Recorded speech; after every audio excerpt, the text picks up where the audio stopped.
L'hiver des hommes, votre nouveau roman, Lionel Duroy, chez Julliard, vous nous emmenez d'emblée dans une région de l'Europe, très proche d'ici, assez méconnue, qui est ce que l'on appelle la République serbe de Bosnie-Herzégovine. Je pense qu'il faut situer les choses, car tout le monde n'est pas forcément familier de la situation de l'ancienne Yougoslavie.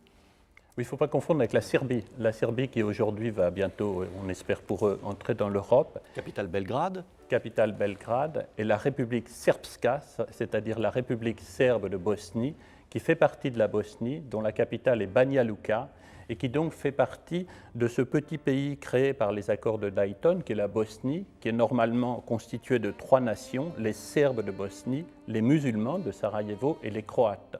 Il faut dire que tous ces gens-là se sont copieusement étripés à travers l'histoire, et notamment pendant le fameux siège de Sarajevo au cours des années 1995.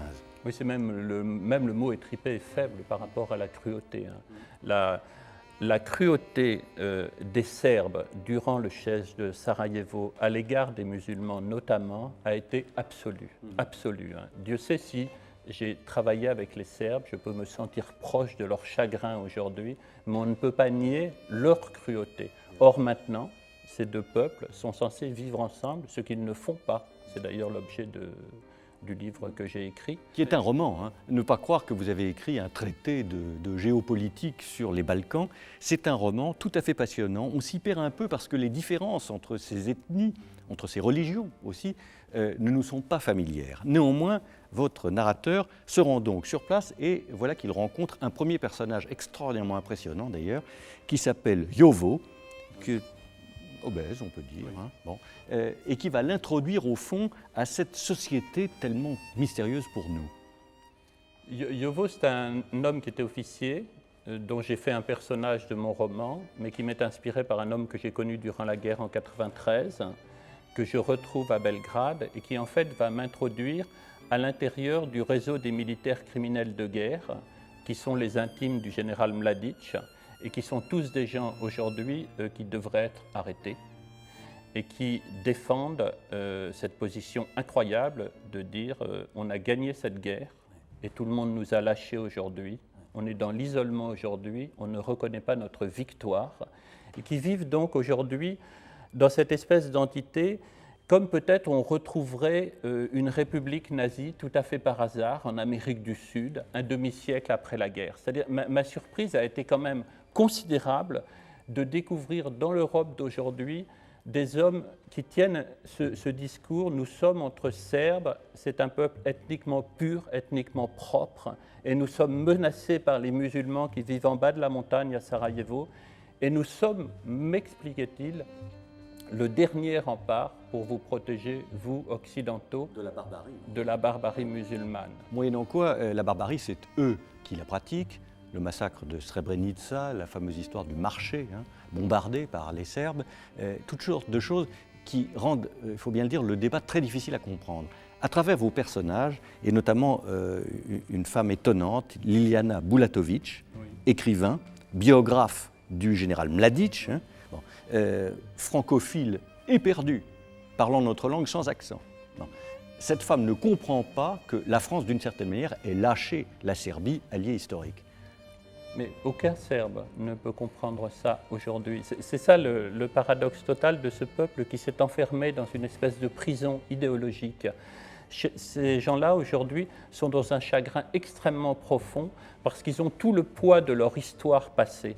Ils ont été des résistants avec les Français gaullistes. Ils ont été massacrés par les Oustachis croates.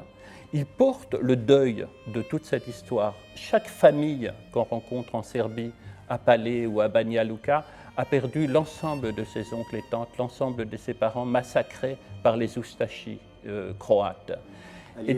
Alliés des nazis. Et en fait, ils ne peuvent pas comprendre, parce qu'ils sont toujours dans cette histoire, ils ne peuvent pas comprendre que nous, les Français, qui avons été vraiment ils ont été nos alliés, on a été leur soutien, on les lâche aujourd'hui. Il y a un fossé dramatique, extrêmement pénible en fait à vivre. Vous avez essayé d'ailleurs de faire de cette réalité un roman, et je crois que vous y avez complètement réussi. C'est-à-dire qu'on entre dans des catégories mentales qui nous sont étrangères. Et votre livre est profus, touffu, avec plein de personnages qui entrent, qui sortent, qui ont combattu pendant la guerre, vaincus ou vainqueurs, et auxquels on s'attache, je veux dire, de façon tenace. Et puis au-delà de ça, vous vous interrogez sur qu'est-ce qui se passe quand on est le fils d'un dignitaire, d'un officier, d'une de ces armées, vaincues en général, qui ont mené le terrorisme et l'assassinat de masse. Vous vous interrogez sur les enfants, par exemple, entre autres, de Himmler ou de Frank, le gouverneur de la Pologne, un des grands criminels nazis. C'est ça, au départ, l'objet de ce livre aussi, pour moi. C'est historiquement comment on peut se construire dans la vie contre ses parents. C'est un débat qu'on a aujourd'hui aussi, que j'ai par rapport à moi-même dans tous mes livres, dans toute mon œuvre.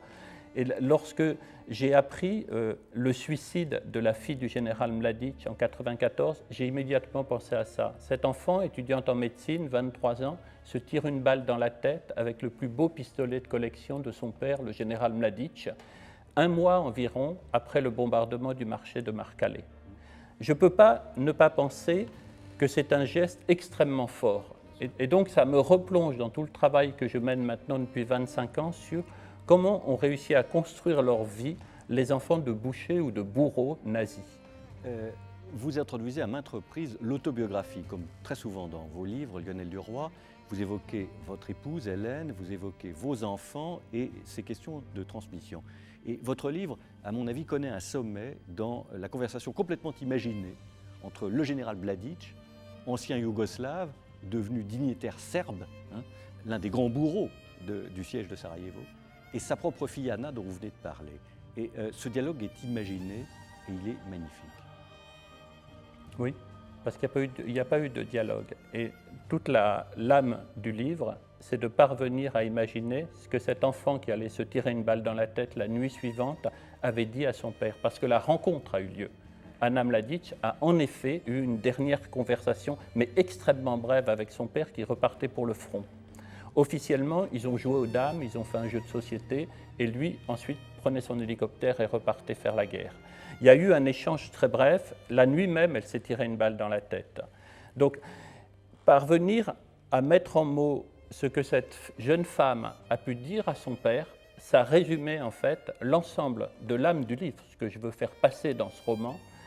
Comment, ne pouvant se construire, ne pouvant survivre en fait à l'horreur d'avoir un père de cette dimension-là, elle préférait se tuer plutôt que de le trahir. C'est tout le débat que je pose aussi avec les enfants de dignitaires nazis, entre ceux qui vont choisir d'adhérer, comme la fille d'Himmler qui va devenir néo-nazi, ou par exemple Martin Bormann, le fils de Martin Bormann, qui va devenir prêtre et travailler en Israël, ou le dernier enfant de Hans Frank, le gouverneur de la Pologne, qui va consacrer l'ensemble de son œuvre littéraire à détruire l'image de son père. C'est une problématique magnifique, formidable, et qui est résumée en fait dans cette conversation imaginaire entre Anna Mladic et son père, où forcément elle n'a pu lui dire que ça.